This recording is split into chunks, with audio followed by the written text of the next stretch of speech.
here in the studio. For the Kings, the message is simple. Just keep winning for Kopi. Anze Kopitar, two-time Stanley Cup champ and a surefire Hall of Famer, arguably the best player in franchise history. He will call it a career when this playoff run comes to an end.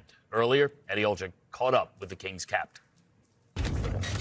All right, Kopi, thanks a lot for doing this. I want to ask you, since the coaching change and getting the bread man, Artemi Panarin, to your team, the LA Kings, it seems like you guys are playing a little bit more offensively. And if so, what has changed, and how do you guys be able to do that against a team that can put the puck in the back of the net? Yeah, I mean, since the coaching change, obviously, just playing a little bit more, I guess, dynamic hockey, a little bit more aggressive, not maybe sitting back too much. Obviously, getting the bread man helps a ton, and you know, he's been huge for us. But yeah, I mean, this is the ultimate test right now. You know, they're the #1 seed for a reason, but at the same time, we got nothing to lose, so we feel good going in. It's going to be a hard challenge. We'll play our asses off, and we'll see what happens. What part of the ice should we look for you guys to be able to have that success against the overwhelming favorite in the Stanley Cup playoffs? I mean, you got to try and make them defend as much as we can, really. You know, obviously, taking care of the puck is going to be huge because they are dynamic and that they can strike you quickly. But, yeah, if we have the puck, try to make it in their zone and play there as much as we can.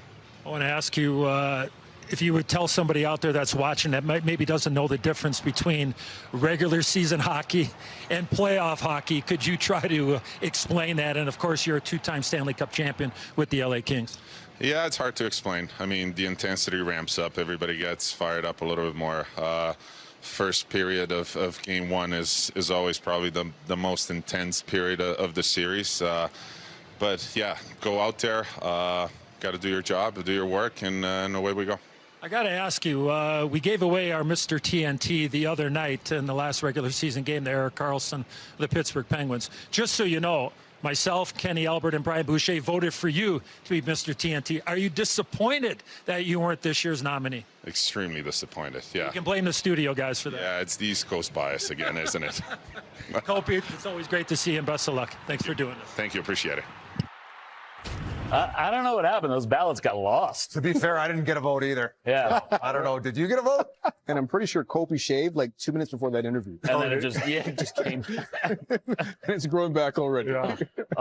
Hank, you went head-to-head with him in the playoffs in the biggest moments in the Stanley Cup final. I mean, you look back, the impact that he's had in his career, it's astounding in LA.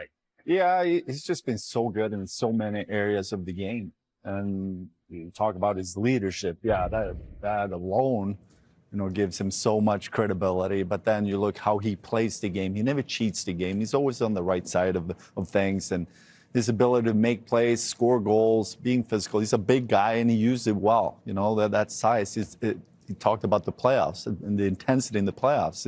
It matters to be strong on the puck. I felt like he was always that guy that could hold on to pucks, and that opens up for his teammates. But when you talk about the greats in the game and their ability to raise their level of play when it matters, he's one of those guys. And it starts with him, but also he has this ability, kind of like Sid, you know, where he drags everybody into the fight and elevates everybody on the team. So incredible competitor and player, and let's see how long this last ride will last. But, yeah, great test for them, first game here. And how many guys, Hank, do we see that have had outstanding regular seasons, but it falls off a little bit during the postseason? Kopi's almost has a point a game during the postseason.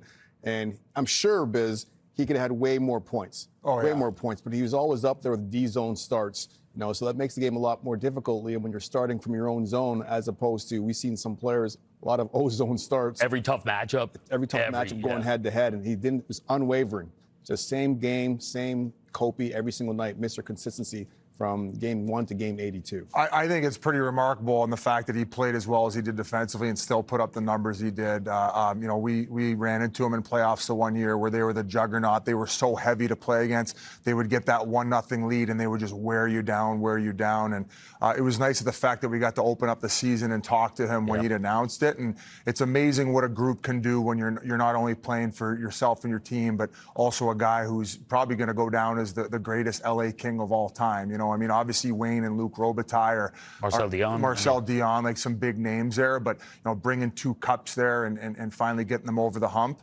Not enough could be said about what he brings. And hey, man, this is a group that could also potentially surprise this Avalanche team. They've been playing great as of late. Forsberg's been great between the pipes, and he's taken over that starting role. And with Panarin in the mix too, man, that's a pretty lethal first line now with Kempe and Panarin on the wings. Greatest king ever? 100%. Yeah. I've always said he's greatest king ever. Gretz is the most influential. Sure. Maybe Lucky could be Luc Robitaille, most popular. But without a doubt, the greatest king ever. Just unbelievable. Incredible. We'll see how long they can make this last. It's 8 versus 1. They've been there before, and they've come out with a victory. Anze Kopitar gearing up for game time. We will take you on the ice right after this.